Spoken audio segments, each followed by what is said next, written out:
Notāriem būtu jāuzliek pienākums pārbaudīt, vai mantojuma atstājējam ir piederējis mīļdzīvnieks.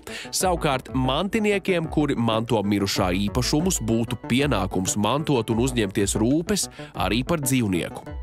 Ir dzīvnieku patvērsmes, kuras šo iniciatīvu uztver diezgan rezervēti.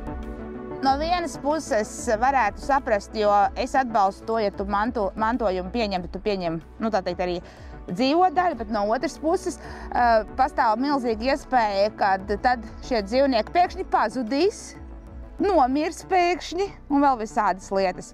Jo, diemžēl, ja cilvēks nevēlās šo dzīvnieku, tad dzīvniekam nebūs labi, ka viņu uzgrūdīs par obligātu pienākumu. Ar varu mīļš nebūsi, un tas ar dzīvniekiem būtu tikai par sliktu. Tieslietu ministrija šobrīd piedāvā datu reģistrā ierakstīt vēl vienu aizbildni vai cilvēku, kuram zvanīt krīzes brīdī.